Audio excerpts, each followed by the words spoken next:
Saudara, hasil hitung cepat Litbang Kompas pada pemilihan Gubernur Jawa Timur hingga Rabu malam menunjukkan suara masuk sudah sampai 100%. Pasangan Luluk Nur Hamidah Lukmanul Hakim meraih 8,49% suara.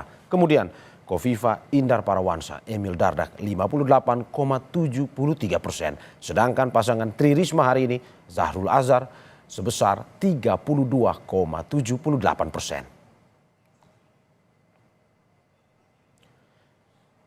Kita pantau bagaimana tanggapan hasil hitung cepat Litbang Kompas sementara untuk Pilgub Jawa Timur bersama jurnalis Kompas TV Nyoman Demi di Surabaya, Jawa Timur.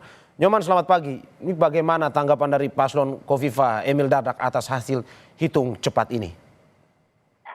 Baik, benar sekali pasangan calon nomor urut 2 dari calon Gubernur Jawa Timur dan Wakil Gubernur Jawa Timur yakni Kofifa Indar Parawansa dan Emil Elestianto Dardak pada hari Rabu malam kemarin usai melakukan pemantauan di pusat data center di tim pemenangan, Kofifa dan Emil langsung menuju ke posko pemenangan di Jalan Raya Diponegoro, Surabaya. Dan di posko pemenangan ini Kofifa Emil menemui para relawan dan para simpatisan yang telah berkumpul sejak siang hari untuk melakukan potong tumpeng.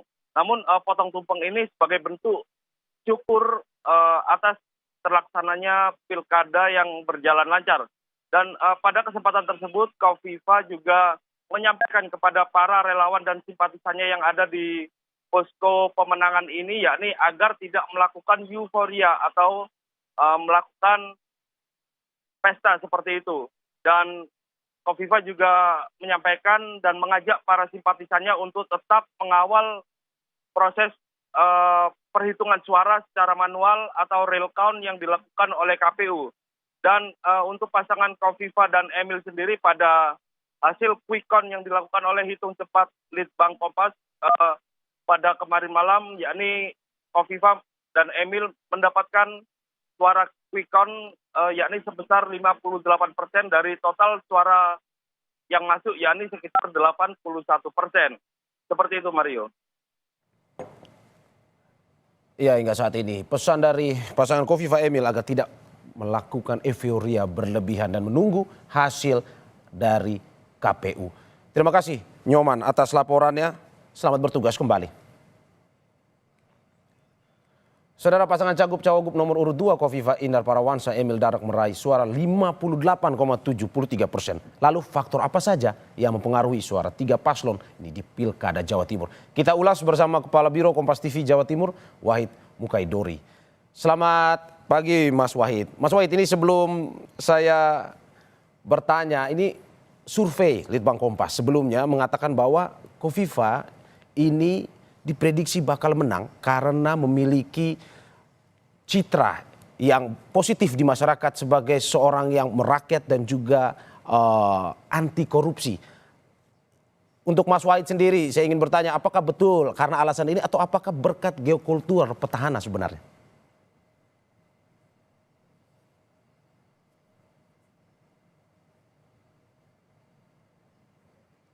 Dan paslon yang lain terutama Risma saya pikir sama, karena siapa yang tidak mengenal Bu Risma, siapa yang tidak mengenal Bu Kofifa, dan tentu siapa yang tidak mengenal dengan Mbak Luluk yang memang sudah lama berada di DPR RI.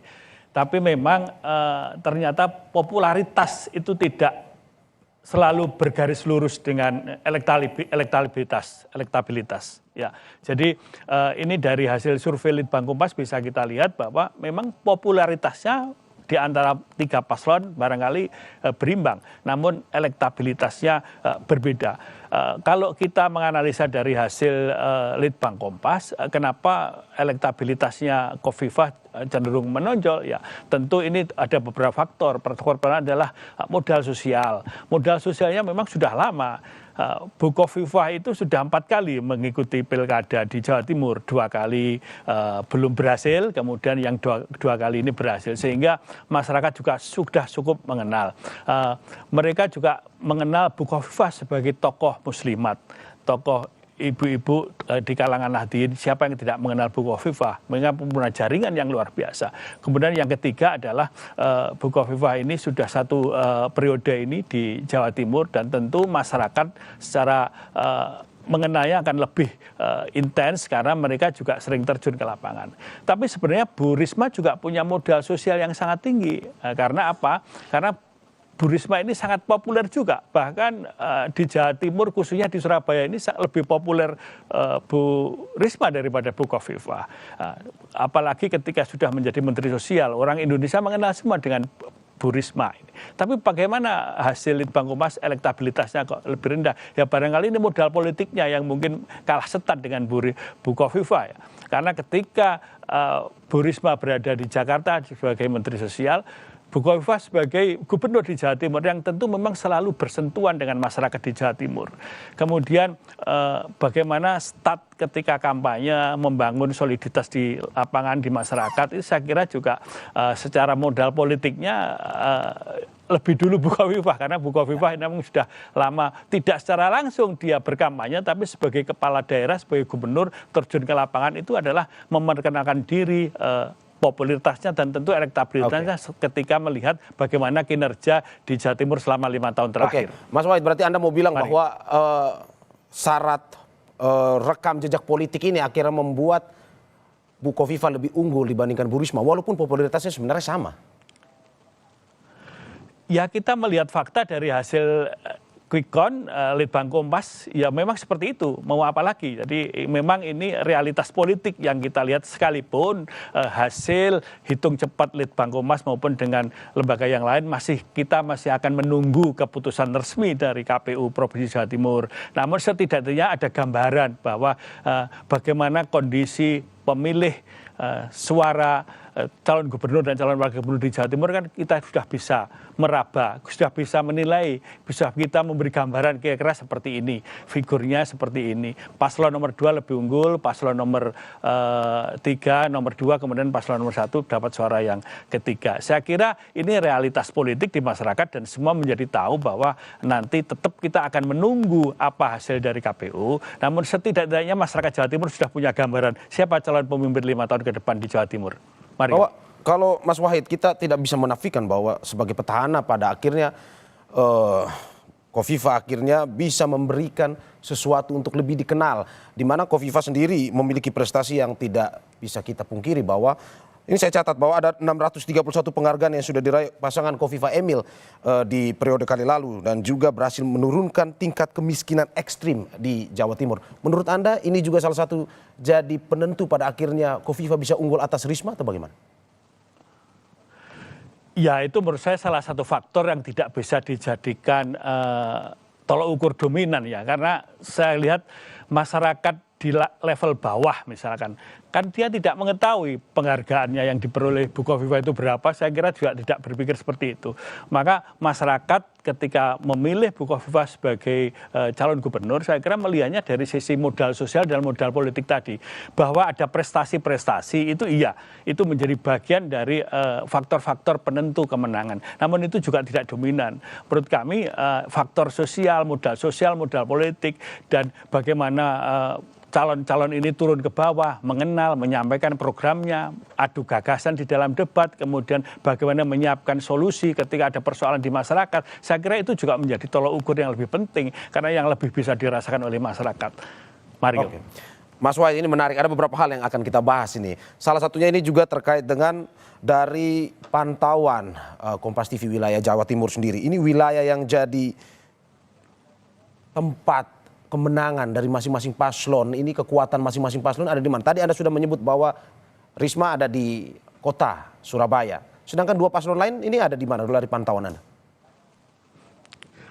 Mario, sampai pagi ini kami coba mencari informasi tentang sebaran suara. Tadi dari beberapa lembaga survei memang belum ada data yang valid yang bisa disampaikan kepada kami. Dan kami juga belum bisa mengkonfirmasi kepada KPU maupun kepada lembaga survei yang lain bahwa sebaran suara ini sebenarnya dari mana. Bahkan tadi malam itu ada salah satu komisioner KPU di Surabaya yang menghubungi saya, menanyakan bagaimana sebaran suara Khofifah di Surabaya seperti apa. Kami belum bisa menjawab. Karena apa? Karena kami juga harus menunggu menunggu data yang valid dari KPU Jawa Timur termasuk dari lembaga-lembaga yang lain. Namun kalau melihat angka dari Litbang Kompas yang cukup tinggi 58,73, saya pikir ini lebih dominan di beberapa wilayah, baik itu wilayah Mataraman, di Surabaya, di Jawa Timur, di wilayah Barat, kemudian di wilayah Timur, dan wilayah Arek saya kira ini juga akan dominan. Kita belum bisa mengetahui di bagian mana, secara geografis di wilayah mana Khofifah unggul, kemudian Bu Risma unggul, atau Bu Lulu sekalipun unggul, kita belum bisa melihat karena kita tidak punya angka, tidak punya data yang jelas. Sekali lagi sampai hari ini kami coba mencari data itu belum bisa terrekap secara baik karena belum maksimal, belum sempurna sehingga belum valid. Namun saya bisa menganalisa bahwa ini hampir merata. Kalau dengan sebaran suara dengan jumlah suara 58,7 ini saya kira di beberapa wilayah akan merata. Dan kalau Bu Risma di 32 tentu ya wilayah-wilayah tertentu yang unggul. Ada semacam data yang belum valid, belum bisa kami sampaikan bahwa Bu Risma unggul di Surabaya. Namun datanya belum valid ini karena perhitungan di KPU juga belum berakhir dan masih proses. Jadi kita tunggu saja Mario bagaimana. Tapi kalau kita melihat survei Litbang Kompas ini sebaran suaranya saya kira lebih merata di Bu Khofifah karena sudah di atas 50%. Oke, kalau Mario, melihat dari segi wilayah, Anda bisa bilang tadi bahwa lebih merata kalau sesuai dengan survei Litbang Kompas. Tapi kalau secara peta pemilih, secara usia, pekerjaan, dari Kompas TV Jawa Timur sudah punya informasi yang bisa disampaikan pada kita terkait dengan ini, kekuatannya ada di mana saja nih? Ya ini saya pikir karena begini, ini antara calon gubernur dengan calon wakil gubernur itu kan juga saling mengkomunikasikan ya. Misalkan untuk paslon untuk Bu Risma misalnya. Bu Risma mungkin untuk kalangan milenial bisa dari sosoknya seorang wakil gubernurnya Bu Risma, Gus Han misalnya, karena dia tokoh muda, dia juga intelek dan dia kalangan dari pesantren kemudian dari wakilnya Bu Khofifah ada Mas Emil, itu juga kalangan milenial juga akan menjadi daya tarik tersendiri. Dan juga untuk Mas Lukman dari paslon nomor 1 ya, pasangan dari Mbak Lulu juga sama. Jadi saya pikir sebenarnya antar kandidat di Jawa Timur ini sama potensinya, peluangnya juga sama, figur-figurnya juga sama, popularitasnya juga sama. Tapi yang menentukan kemudian pada elektabilitasnya. Nah, elektabilitasnya Bu Khofifah ini lebih diuntungkan karena modal politiknya sudah lebih dulu terbangun selama 5 tahun sebagai incumbent di Provinsi Jawa Timur. Bu Risma tentu juga punya potensi dan punya modal sosial dan modal politik sebagai wali kota Surabaya dan sebagai menteri sosial. Namun memang secara efektivitas modal politiknya itu lebih kuat di Bu Khofifah karena Bu Khofifah selama 5 tahun juga sering terjun ke daerah-daerah, ke lapangan-lapangan, apabila ada bencana gitu, dia paling awal datang ke lokasi. Nah ini juga menjadi modal sosial sekaligus modal politik untuk menguatkan elektabilitasnya Bu Khofifah. Mario. Ya, ini serunya pertarungan Pilgub Jawa Timur ini hingga saat ini sesuai dengan hasil hitung Litbang Kompas, Khofifah Emil masih unggul, namun kita harus tetap menunggu hasil perhitungan resmi dari KPU. Terima kasih Wahid Mukaidori, Kepala Biro Kompas TV Jawa Timur. Sehat selalu Mas Wahid.